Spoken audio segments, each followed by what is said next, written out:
Hi. What it means to get an award like this, a Lifetime Achievement Award, you know? What was your question? What it feels to get a Lifetime Achievement Award, you know, compared to an Oscar and so many awards that you got, you know? I love the idea of a Lifetime Achievement Award. I feel like I've been here a really long time. You know, I started when I was 3 years old, so that's 52 years ago. It's a long career, and I think the thing that I'm the most proud of is that I was around in the 60s, and then in the 70s, the golden age, 80s, 90s, the year 2000s, 2010s, whatever this is called. I have no idea what this is called. It's a lot of different phases of the industry, a lot of different eras, really. So, what type of stories inspire you? Well, I love movies, so I'm kind of an equal opportunity moviegoer. I like all different kinds of experiences, but as a filmmaker, I think I'm really drawn to something that feels very true, that feels really grounded and real. And I get completely sucked into that. I forget where I am, and I get very involved in the actor's performance, and I think it has the opportunity of helping you figure out yourself and become a better person. After a great body of work, both behind the camera and in front of the camera, and now getting this Lifetime Achievement Award and doing a lot of Q&As and talking to the press, is there anything from your career that you feel you were never asked that you would have liked to talk about? Maybe a certain performance or a certain thing that you did as a director. Is there something that you just felt didn't get the attention that you wanted it to? Well, there's probably about a million things. Gosh.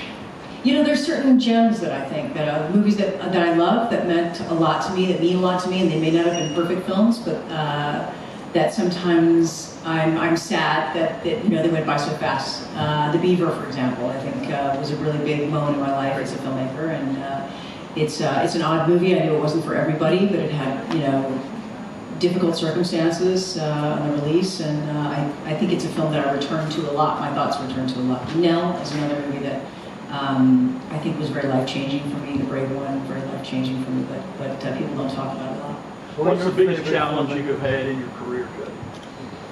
The biggest challenge? Well, there have been a bunch of challenges along the way. You know, the first was transitioning from being a child actor to being a grown-up actor.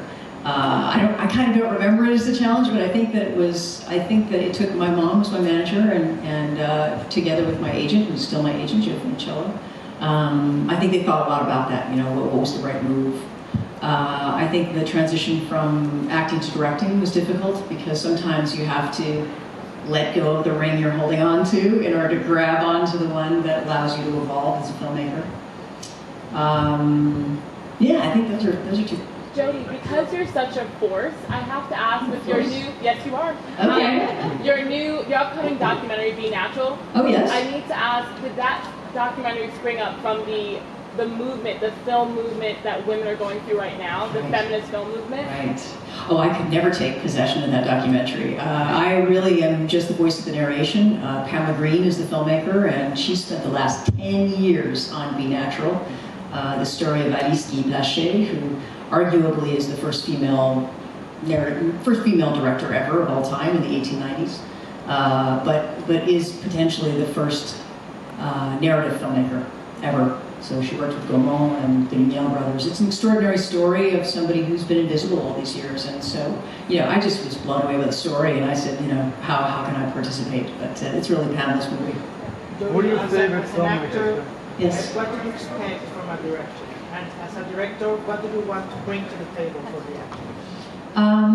Well, I've worked with a lot of directors over the years, and a lot of first-time directors, a lot of seasoned directors, and it's their vision. And so I want to serve them as an actor. I'm always looking to figure out what it is that they're trying to say, creatively, what is their vision, and how can I jump on to help them with that.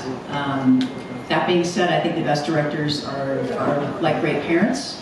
So great parents tell you, you need to get out of your room and you need to be in the car by 9:20, but they tell you that the car is going to be at its destination by 10:45, but they give you the freedom to creatively come up with things in between those 2 points. So it's a combination of structure and, just love and freedom.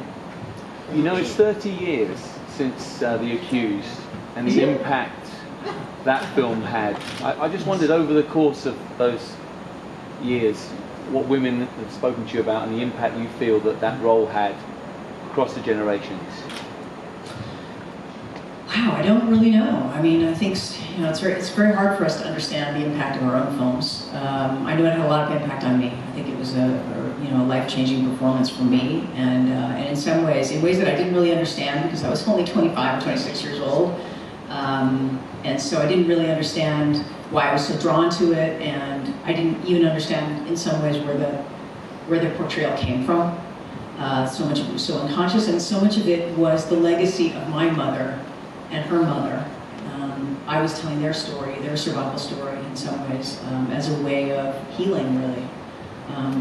So, if that entered into the national consciousness, that's what movies can do. Movies can socially give people an opportunity to work through things that they may not be able to work through in their own life. And I know that was true for me with that movie. I hope that's true for you. Jodie, do you still remember the very first award that you received? Where do you The keep? very first award? No.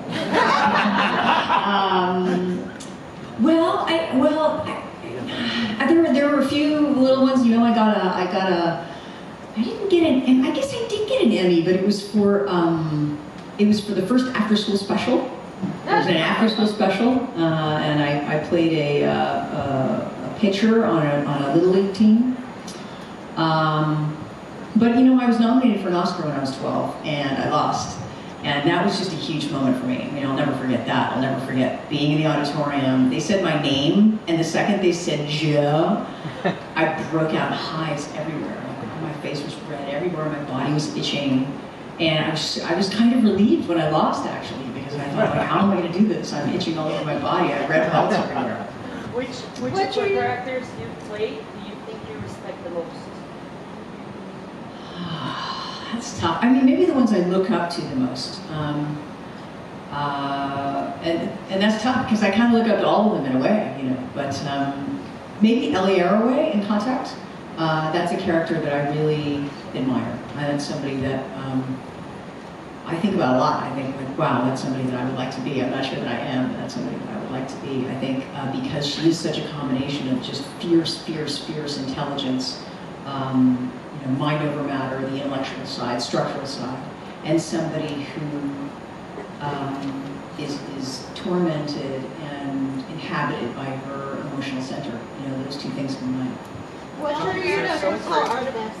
Excuse Of all me? the characters that you played, Yes. if you could go back and revisit their story, who would you want to play? Oh, I would absolutely like to go back to Clarice Starling. I mean, I think, Silence was such an extraordinary experience, and she was such an amazing character. And it would be great to, find out who Clarice was as she went older. Obviously, they made other movies where Clarice got older with other people, but Clarice Starling.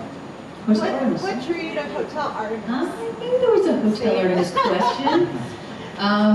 Gosh, so many things. I grew up in Los Angeles, and I have, just like the director, Drew Pearce, I have this really crazy nostalgia about Los Angeles, about the buildings from the 1920s and the palm trees and the movie references, the old movie references, the nostalgia of it. Growing up and going to Santa Monica, all that kind of stuff. It's the love of movies, I think, of Hotel Artemis that drew me to it, and also Drew Pearce is an extraordinary first-time director. Maybe one of the best first-time directors I've ever worked with. I mean, the most promising. Jodie, is there one lesson that you learned in your career or one piece of advice that you wish you could give your younger self? This is the last question. I guess, I never knew I could say no. I thought I was supposed to say yes always.